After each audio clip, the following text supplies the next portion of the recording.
Ny amin'ny ankapobeny ny rahalahy mianala ny ministera anankitelo zay nananganana an'ilay forum dia ny ministera anankitelo zany ny fambolena, ny zona ary ny fiompiana zany dia miara-mampiasa an'ilay forum ilay TFCA ty dikan'izay dia politika iray ihany fampiarana iray ihany tsisy mifanipaka mihitsy ao anatin'izay ary mitondra anaty ministera ny fambolena manokana hatramin'izay dia efa niezaka nametraka amin'ireny organisation paysanne reny tao anatin'ireny maha organisation paysanne azy misy le olona napetraka hofanina manokana dia tao anatin'izay dia efa nisy ny fanomezana torohevitra sy fampianarana amin'ireny tantsaha hofanina ho maty ihany no sehatra ny fambolena. Ao anatin'ny politika ministera ny agriculture zao dia nametraka tsara mihitsy fa isy nasiana ny direction momba ny fampiofanana ary tafiditra ao anaty fampiofanana teknika mpambolena ara-pambolena ary ao anatin'izay dia ho ampitombona ireo technicien agricole na ny ingénieur zany na ireo technicien agricole na ireo ataontsika hoe conseiller agricole zay le politika ankapobeny ao anatin'ny ministera ny fambolena. Tena hoe politika tanteraka angamba aloha ny ampahany ihany kosa satria fantatsika tsara fa misy ny projet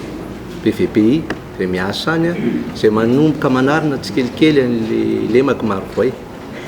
Ny politika ny ministera moa raha tao anatin'izay le station de pompage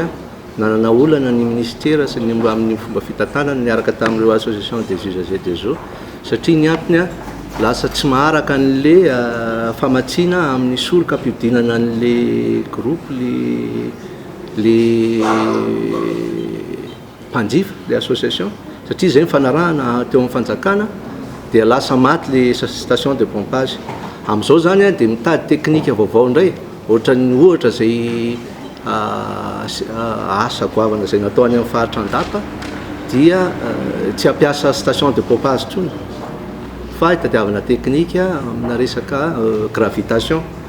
Marina fa lemaka marovoay fa le hita zany fa tsy naomby ny resaka fampiasana station de pompage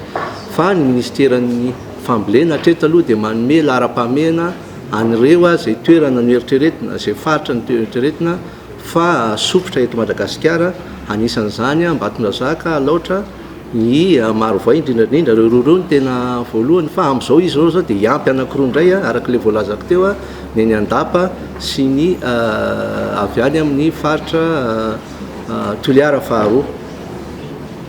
Zay nga manazoko avaly anao fa tsy efa ao anatin'ny tena manarina ny lemaka marovoay ny politika ministera ny fambolena amin'izao fotoana izao.